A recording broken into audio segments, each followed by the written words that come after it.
একটা ভিডিওতে আবার আপনাদের স্বাগতম। তো কেমন আছেন সবাই? আশা করি ভালো আছেন। আমিও ভালো আছি। তো আজ আমি একটা নতুন জায়গায় নতুন রকম ভাবে কোথায় যাচ্ছি সম্পূর্ণটা কিন্তু থাকবে আমার ভিডিওর মাধ্যমে। কিন্তু আমি নিজেও জানি না আমি কোথায় যাচ্ছি। বেরিয়ে পড়েছি বাড়ির থেকে। এবার সেটা গিয়ে কোথায় গিয়ে পৌঁছাবো সেটা সম্পূর্ণটা আমার ভিডিওর মধ্যে থাকতে হবে। না আমি নিজেও জানি না আর আপনাদেরকেও বলতে পারছি না। তো যেটা আমি চলতে চলতে যতটা পারবো আমি আপনাদেরকে তুলে ধরবো।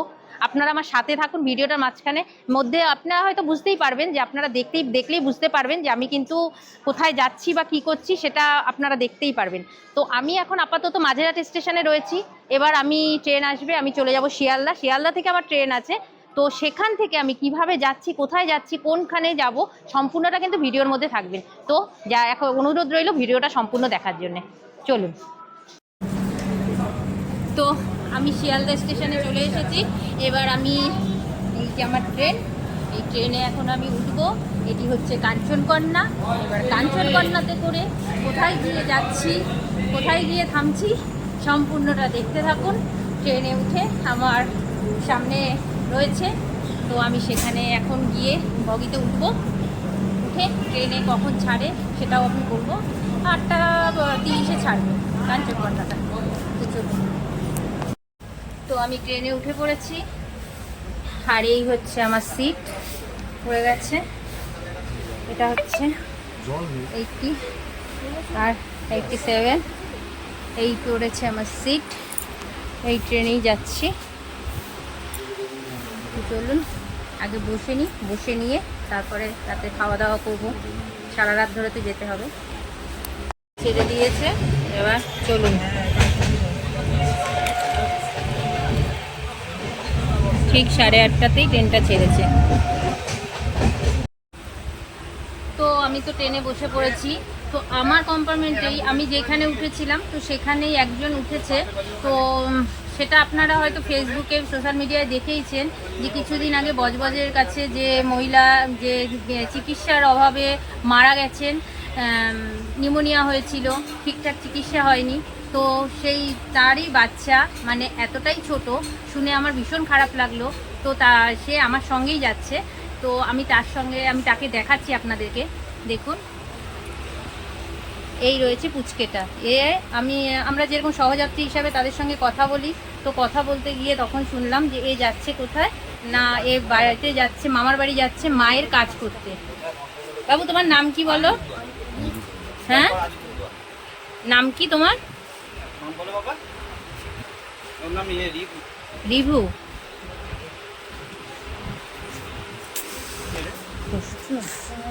আচ্ছা, বুঝতে পারছেন, দেখুন কি প্যাথেটিক, সত্যি খুব খারাপ। মানিক, তা ইনি হচ্ছেন ওনার হাজবেন্ড আর এই হচ্ছে বাচ্চা। এখন রাত্রির বাজে 11:30। এখন এসে পৌঁছালো বোলপুর শান্তিনিকেতন। তো খাওয়া দাওয়া হয়ে গেছে। খাওয়া দাওয়ার ভিডিওটা আপনাদের সঙ্গে তুলে ধরতে পারিনি, কারণ তখন আমার ফোনে চার্জ ছিল না। আমি ফোনটাকে চার্জে দিয়েছিলাম, তারপরে 10:30 নাগাদ খেয়ে নিয়েছিলাম। বাড়ির থেকে কিছু খাবার নিয়ে এসেছিলাম, একটু পরোটা, আলুর তরকারি, পেঁয়াজ, শসা, ডিম সেদ্ধ। তো ওইটাই রাত্রিবেলায় ডিনার করে নিয়েছি। নিয়ে এবার এখন বোলপুরে এসে গাড়িটা থামলো। তো আর বেশি এখন আর রাত্রিটা করবো না, আবার সকালে উঠে দেখি কোথায় গিয়ে পৌঁছাই। তো ট্রেনটাও এখন ছাড়ছে। এরপরে গিয়ে শুয়ে পড়ি যে জায়গা নিয়ে। ট্রেনটা ছেড়ে দেবে শান্তিনিকেতনের উপর দিয়ে, এখন যাচ্ছে।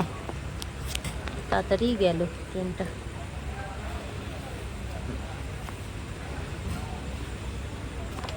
ট্রেনটা ছেড়ে দিয়েছে আবার।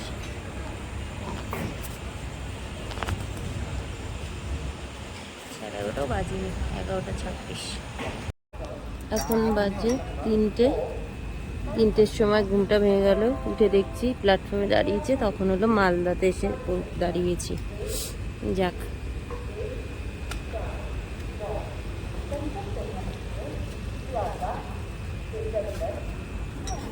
আর ওই দেখুন মালদায় আম বিক্রি হচ্ছে।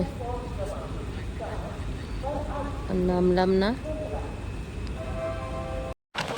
5:30 হচ্ছে গ্রামের পরিবেশ দেখতে দেখতে ভালো লাগছে। এবার আমরা গ্যাস ফ্যাস তুলে নেবো।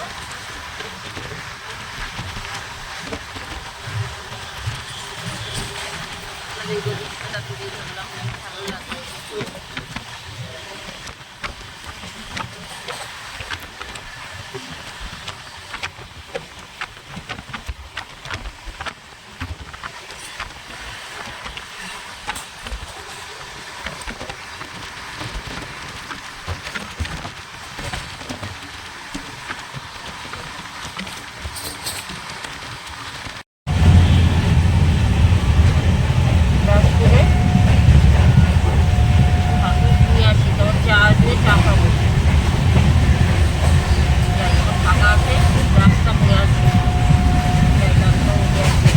ডালখোলা স্টেশনে থেমেছিল, এখন আবার ছাড়লো 5:35 ডালখোলায়।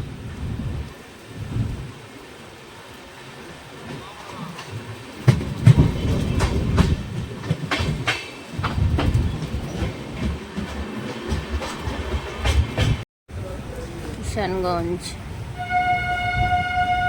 5:52 কিষানগঞ্জ স্টেশন পার করছি। এতক্ষণ চায়ের জন্য চা করে পাগল হয়ে যাচ্ছিল, কত চাল আসছিল, কোথায় গেল কে জানে, ব্রাশ হয়ে গেছে। এখন আমার চায়ের জন্য প্রাণটা যায় করছে, চাটাকে আসতে দিন পারি।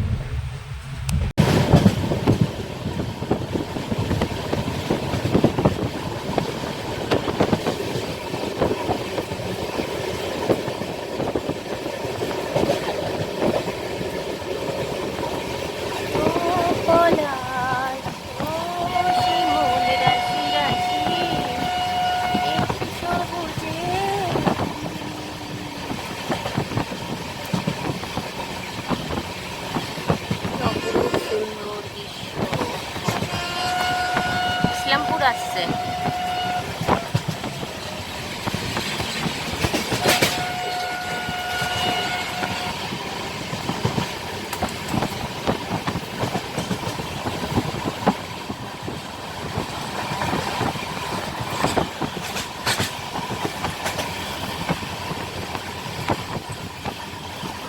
মাঠ আর মাঠ।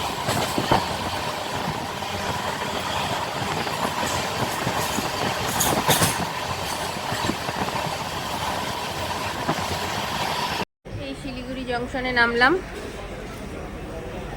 এবার নামলাম বলতে ট্রেনটা থেমেছে, তাই এবার আমরা ট্রেনটা থেমেছে, এখান থেকে ইঞ্জিন পাল্টাবে, কেননা এটা এবার চলে যাবে ডুয়ার্সের দিকে। তো এবার আমরা জঙ্গলের ভেতরে ঢুকবো, তো সেই কারণেই কিন্তু এটা মানে কি বলে, ট্রেনটা একটু বেশিক্ষণ দাঁড়াচ্ছে, তাই আমরা এখন একটুখানি এখানে নেমে একটু হাঁটাহাঁটি করে নিচ্ছি। এবার ইঞ্জিনটা পাল্টালেই তারপরে, কারণ এবার আস্তে আস্তে পাহাড়ের উপরে উঠবে, জঙ্গলের ভেতরে ঢুকবে, সেই কারণে। তো চলুন ট্রেনে এবার উঠে পড়ি।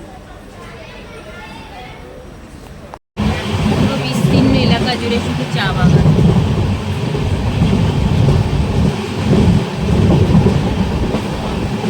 এটা ডুয়ার্সের চা বাগান।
দেখুন। ও ও কি ভালো লাগছে দেখুন, পাথরের ভেতর থেকে পাহাড়ি ঝর্ণা জল কিভাবে নেমে আসছে। ও কি মিষ্টি দৃশ্য, মানে এটার মধ্যে পাথরগুলো মানে নিচে নামলে বোঝা যেত যে এত অপূর্ব দৃশ্যটা।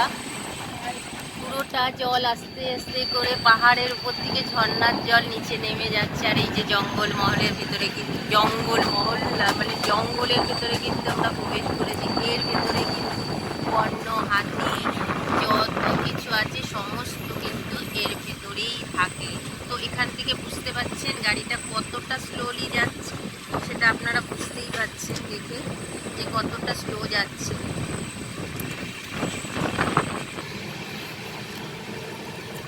এই সেই দেখুন পুরো ঘন অভয় অরণ্য, পুরো ভর্তি বড় বড় গাছগুলো ভর্তি হয়ে রয়েছে। মাথায় গাছগুলোর মাথায় মামা উঠে মারছে, কি ভালো লাগছে, কিন্তু ভয়ও করছে একটু। তো জঙ্গলের ভেতর থেকে ট্রেনটা যাচ্ছে, তো সেই কারণে বুঝতে পারছেন কি ঘন জঙ্গল, পুরো ঘন জঙ্গলের ভেতর থেকে যাচ্ছেন। মানে এত সুন্দর মানে মনোরম দৃশ্য কি বলবো। মানে এই ঝর্ণার জল চলে যাচ্ছে নিচ থেকে, চা বাগানে চা কর্মীরা চা তুলছেন, ঘন জঙ্গল দেখুন, রাস্তা বয়ে গেছে জঙ্গলের ভেতর থেকে, সরু রাস্তা, এখান থেকে সরু সরু গলির ভেতরে রাস্তা ঢুকে গেছে। ভীষণ ভালো লাগছে, আমার তো ভীষণ ভালো লাগছে, কি বলবো, আপনাদেরকেও দেখাতে পারছি আর আমিও দেখছি। তো আমি বলেইছিলাম আপনাদেরকে আমি কোথায় যাব, তাও কিন্তু এখনো পর্যন্ত সঠিক পাইনি আমি কোথায় যাব। তবে হ্যাঁ, একটা জায়গার ব্লগ তো করবোই, তবে এই ব্লগটা আমি যে কীভাবে শেষ করব সেটা আমি নিজেও জানি না। তবে ভালো লাগছে, আপনাদেরকে দেখাচ্ছি, আশা করি আপনাদেরও ভালো লাগবে। দেখতে থাকি যা যা দৃশ্য আমি চোখে পড়ে ভালো লাগবে সম্পূর্ণটাই আপনাদের কাছে আমিও তুলে ধরার চেষ্টা করব।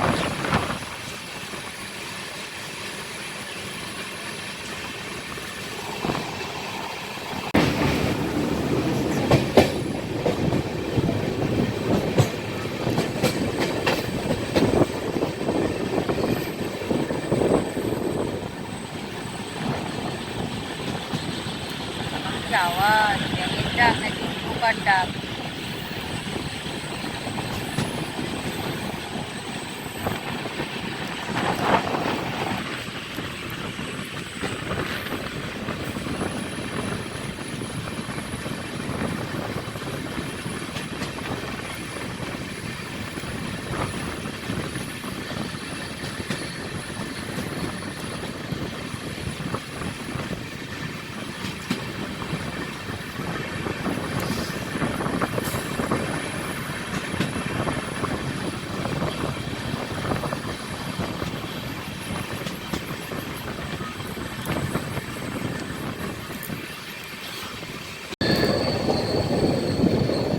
দেখুন চারিদিকে পুরো ধোয়া ধোয়া, দেখতে পাচ্ছেন।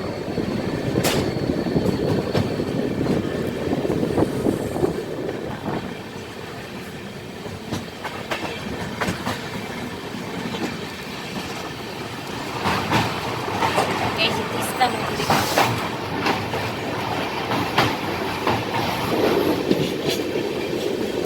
পাহাড় চারিদিকে, জঙ্গলের ভেতর থেকে পাহাড়, তিস্তার উপর দিয়ে যাচ্ছি।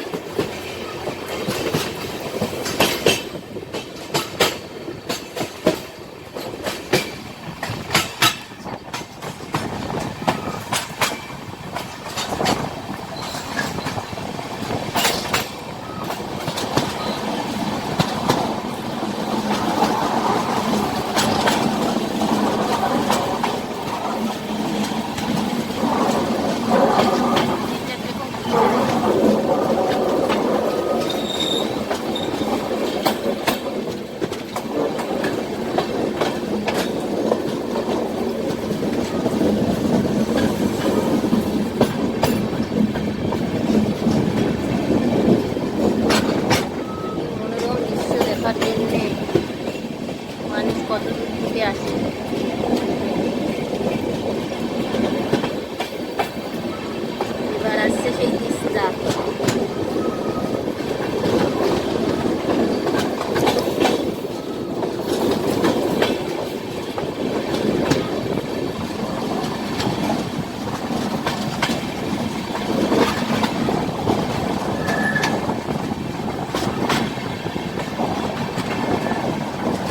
একটা টার্নিং হল, এটা রয়েছে কিন্তু একটা টার্নিং হল। ওখান থেকে নিচ থেকে গাড়ি যাচ্ছে, এটা পাহাড়ের উপর থেকে নিচে কিন্তু রাস্তা টার্নিং হল গেল একটা। এই দেখুন পুরো জলটা দেখুন, ঢেউটা দেখুন জলের।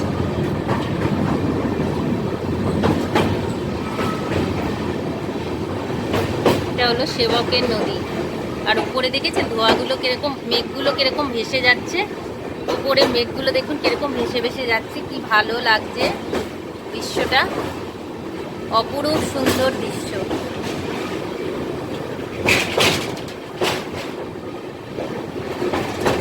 তিস্তার জলটা দেখুন,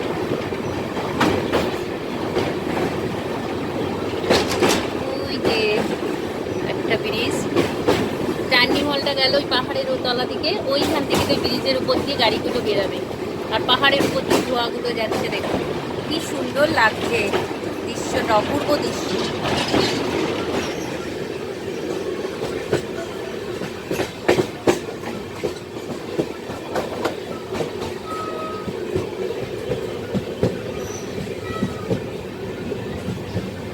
হচ্ছে গ্রামটা কি ভালো লাগছে দেখুন,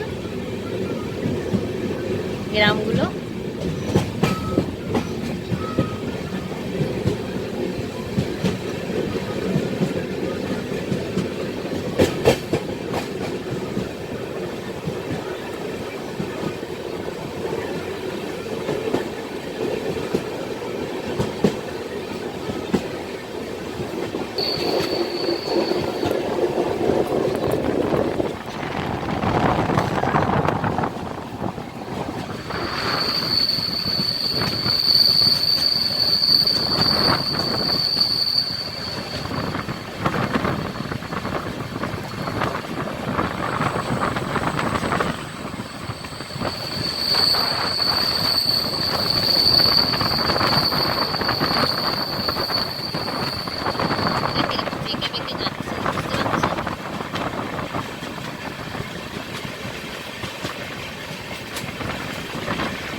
ওই চা বাগানগুলো কি ভালো লাগছে, ওই দূরে চা বাগান পুরো থাকে থাকে সাজিয়ে রয়েছে। এই দেখুন আমি আপনাদেরকে জুম করে দেখাচ্ছি, কি ভালো লাগছে। সঙ্গে এই নদীটা এঁকে বেঁকে চলেছে, নিচে কিন্তু এটা কিন্তু অনেক নিচে।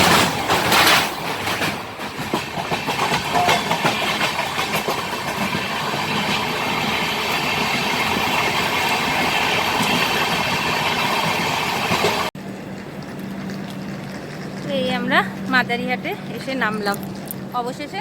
এবার ট্রেন থেকে এখন বাজে 11:15, এখন নামলাম মাদারিহাটে। এবার দেখি কোথায় যাওয়া যায়, চলুন। যে হোটেলটা এসছি সেই হোটেলটায় এবার আমি একটুখানি হোটেলের রিসেপশানে কথা বলে নেব, যদি আপনারা পরবর্তীতে আসতে চান কিভাবে আসবেন, কীরকম কি দাম পড়ে আমি একটু সেটা জেনে নিয়ে আপনাদেরকে জানাচ্ছি। দাদা একটু কথা বলতে পারবো? বলছি এখানে মানে যে ট্যুরিস্টরা আসলে পরে কিরকম কি পড়বে, সিঙ্গেল রুম আর ডবল রুমের? নন এসি এসি দুটোই বলবে। নন এসি যদি দুজন থাকে তাহলে 1010 রুপিস পড়বে, আর যদি এসি নেন তাহলে 1792। আচ্ছা ওটার মধ্যে ডিলাক্স রুমের মধ্যে আছে 2600 এর মধ্যে 2000। আচ্ছা আচ্ছা, ওইটা আলাদা। এমনি সিঙ্গেল এসি নর্মাল মানে কত বললে? সিঙ্গেল যদি কেউ থাকে তাহলে সিঙ্গেল রুমটা না, সিঙ্গেল অকুপেন্সি হলো 1640। মানে দুজন থাকা যায় তো? হ্যাঁ, দুজন থাকলে 1792। আচ্ছা ঠিকই আছে, তাহলে এইখানে এরকমই দাম। তো আপনারা তো বুঝতেই পারছেন। আর আপনাদের কোনো কার্ড আছে কি? হ্যাঁ, একটা কার্ড দিয়ে দেবেন, কেন আমি যেরকম ঘুরতে এসেছি তো সেখানে যদি দাঁড়িয়ে অন্য কেউ যদি আসে তো তারও তো রাখবে, এখানকার কার্ডটা আমার ভিডিওর মাধ্যমে থাকবে, তারা দেখে নিতে পারবে। কার্ডটা আমাকে একটুখানি দেবেন। আমি আপনাদেরকে কার্ডটাও দেখিয়ে দিচ্ছি, এখানকার নাম্বারও দিয়ে দেবো, যাতে আপনারা দূর থেকে আসলে পরে একেবারে বুকিং করেই চলে আসতে পারেন। এখানে সিজন টাইম কখন থাকে একটু বলবেন? সিজন টাইম তো ওই মানে শীতকালের টাইমে। আচ্ছা, ডিসেম্বরের দিকটাতে বেশি হয়ে থাকে। আমরাও তো এই হোটেলেই রয়েছি।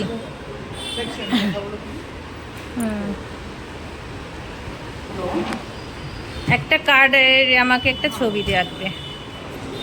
এটি হচ্ছে এই হোটেলের নাম্বার, আর এইটা হচ্ছে হোটেল কস্তুরি। এটা কিন্তু একটি সম্পূর্ণ বাঙালি একটি হোটেল পেয়ে যাবেন। এখানে কিন্তু আপনারা নাম্বারটা ভালো করে নোট করে নিন, আপনারা বুঝতেই পারছেন। আমি নাম্বারটা আবার দিয়ে দেবো, 9609, তারপরে কি আছে 83, না আমি তো দেখতেও পাচ্ছি না, 85790440। যাই হোক, আমি নাম্বারটা আমি স্ক্রিনে দিয়ে দেবো, অসুবিধা নেই, আপনারা দেখতেও পাচ্ছেন, আমিও দিয়ে দেবো। তো এইটা হচ্ছে এখানকার কন্ট্যাক্ট নাম্বার। আপনারা যদি ভুটানে আসতে চান, আমি কিন্তু জয়গায় বর্ডারেই রয়েছি, পাশেই রয়েছে কিন্তু ভুটান গেট, তাই তো একদম পাশেই রয়েছে, ওয়াকিং ডিস্টেন্স। তো আপনারা এখানে কিন্তু আসতেই পারেন। তো চলুন এবার আমি রাখছি। রুমটাকেও আপনাদের সাথে একটু শেয়ার করি, খুব ভালো লাগবে। এই রয়েছে রুমটা, এই যে এই রুমে, যেহেতু আমরা সিঙ্গেল রুম পেলাম না, ওই জন্য ডবল রুম বেডরুমে পেয়ে গেছি। ও সিঙ্গেল নিলেও এটা নিত 1200, আর এটা নিচ্ছে 1350। আর ঠিক আছে, কোনো অসুবিধা নেই, খুব সুন্দর। বাহ, হ্যাঁ না আপাতত তো কিছু লাগবে না। এই যে দেখতে পাচ্ছেন, খুব দারুণ, খুব সুন্দর হোটেলটা। এটা একটা বাঙালি হোটেল আছে। আমি আপনাদেরকে কন্ট্যাক্ট নাম্বার সমস্ত কিছু নিয়ে নেব। এই রয়েছে একটা বড় আয়নাও রয়েছে, দেখতেই পাচ্ছেন। এই সবে আমরা আসলাম তো।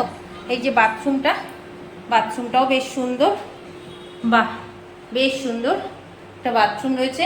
এটা কিন্তু একদম ভুটান বর্ডারের মানে গায়ে, একদম মানে গেটের কাছে। আর একটুখানি মানে 4-5 পা হাঁটলে পরেই আমরা কিন্তু জয়গায় রয়েছি। জয়গাঁয়ের থেকে এবার কিন্তু আমরা চলে যাব, জয়গাঁয়ের থেকে আমরা মানে ভুটান বর্ডারে পার হতে পারবো। তো এখন আমার অলরেডি আমি একটা ব্লগ সেরে এসেছি, তো এখন আর আমি হয়তো যাব না কোথাও। তো আমি কালকে তো ভুটানটা যাব, এর সঙ্গে আমি কভার করে দেবো। তো আপনাদের হোটেলটাকে আগে আপনাদেরকে দেখিয়ে দিলাম, যাতে আপনারা এখানে বেড়াতে আসলে পরে যেসব হোটেলে উঠলে পরে আপনাদের সুবিধা হবে। হোটেলের কন্ট্যাক্ট নাম্বার আমি সমস্তটাই আপনাদেরকে দিয়ে দেবো।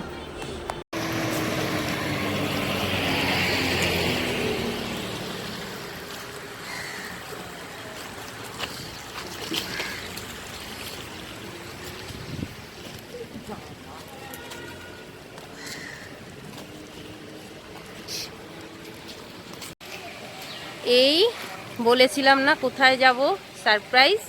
এটা হলো সেই ভুটান গেট, বুঝতেই পারছেন। এই যে ভুটানের বর্ডার, এই যে এখান থেকে আমরা গেটে কার্ড করে এন্ট্রি করে ভেতরে যাব। তো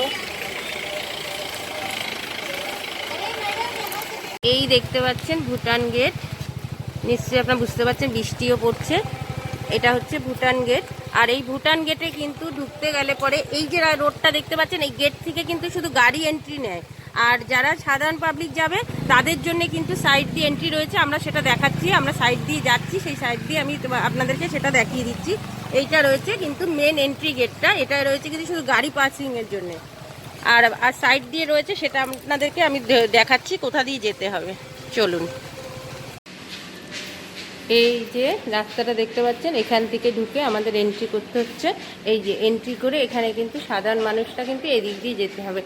কি সুন্দর, বুঝতে পারছেন, মারাত্মক সুন্দর জায়গা, মারাত্মক সুন্দর, সত্যি কথা, মানে কি বলবো, এত ভালো লাগছে। মানে সব জায়গায় কিন্তু তবে আধার কার্ডটা এরকম হাতে রেখে দিতে হবে, দিয়ে কিন্তু দেখাতেই হবে, দেখাতে দেখাতে যেতে হবে। এই যে এরকম যাচ্ছি, এরকম সব সিনারির সব ছবি রয়েছে লাগানো, ভালো লাগছে বেশ।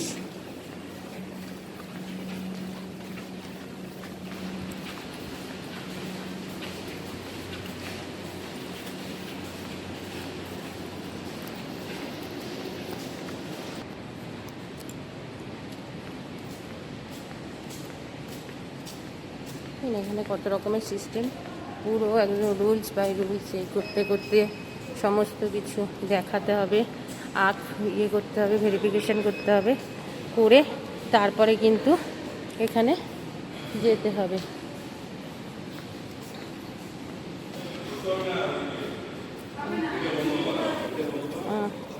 তো এখানে সমস্ত কিছু করে তবে কিন্তু ওখানে বেরোতে। তো আপনাদের তো ভেতরটা দেখিয়েই দিলাম, তো ভেতরে আরও বেশি কিছু তুলতে পারলাম না, এত পরিমাণে বৃষ্টি হচ্ছে। আর ভেতরে সেরকম কিছু নেই, মার্কেটটা রয়েছে আর বৃষ্টির জন্যে সমস্তটাই বন্ধ রয়েছে। তো আর কিছু আমি করলাম না, এখানেই আমি। তো নমস্কার, আর আমি বেশি কিছু বাড়াবো না, আমি এখানেই আজকের মতন শেষ করছি ভিডিওটা, কেননা প্রচুর বৃষ্টি পড়ছে, আমি আর দাঁড়াতে পারছি না। তো আপনারা কেমন লাগলো ভিডিওটা, ভুটানটাকে নিয়ে আসলাম আপনাদেরকে পুরো রোড বাড়ির থেকে ভুটান অবধি কীরকম লাগলো আপনারা কিন্তু অতি অবশ্যই কমেন্ট করে জানাবেন। পুরো এন্ট্রি অবধি আপনাদেরকে দেখিয়ে দিয়েছি। আর প্রচুর বৃষ্টি হচ্ছে, পাহাড়ের বৃষ্টি বুঝতেই পাচ্ছেন। তো সেখানে দাঁড়িয়ে আপনারা কিন্তু অবশ্যই আপনাদের কমেন্ট করে জানাবেন কেমন লাগলো।